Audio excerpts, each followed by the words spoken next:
If your brain cells could talk, they'd probably tell you they've been dragged into the world's strangest eating contest. Imagine microglia, the immune cells that act as the brain's tireless janitors, lined up at a county fair next to a towering pile of bacon. At first, they nibble politely. A strip here, a strip there. It's fuel, after all, and they need energy to sweep away the junk that clogs up neurons. But then something changes. The bacon keeps coming.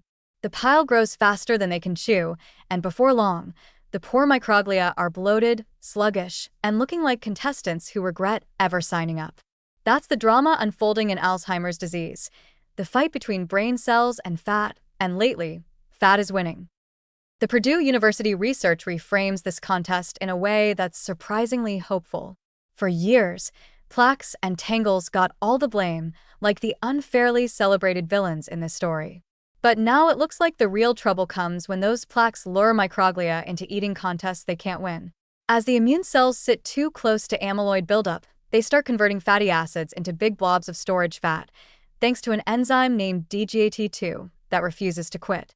Instead of fueling the fight, the bacon just piles up inside them until they're too heavy and tired to keep cleaning. In the big match, it's like the microglia are wearing lead weights while trying to box. And yet, the twist here is that bacon doesn't have to win forever.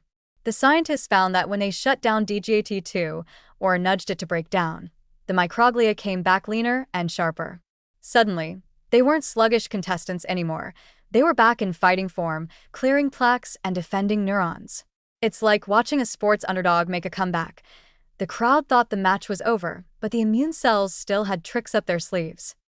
What's so uplifting about this new understanding is that it turns the whole Alzheimer's story on its head. Instead of being trapped in a hopeless war against unstoppable plaques, the brain may just be struggling with a fat overload problem. And fat problems are solvable. We know how to tweak metabolism, adjust enzyme activity, and even design diets and drugs that shift fat management in healthier directions. That means we can imagine a future where microglia aren't buried under bacon but energized by it, using fats the way nature intended, as fuel for resilience rather than clutter. It's also oddly comforting to think of something as frightening as Alzheimer's in such a relatable way. Everyone knows what it feels like to eat too much, to get weighed down and sluggish. Everyone knows how hard it is to focus when you've had one too many strips of bacon at breakfast. Seeing microglia in that same light doesn't diminish the seriousness of the disease. It makes it feel more human, more approachable, and therefore more conquerable. So, in the epic showdown of brain cells versus bacon, the fat may look like it's ahead right now. But with the right strategies, science is showing us that the microglia can rally, shake off the overload, and come out swinging. And that's the best part of this new discovery. Alzheimer's might not be an unwinnable fight after all. It's just a contest that requires the brain's defenders to train smarter, slim down, and stop letting one overzealous enzyme keep refilling their plates.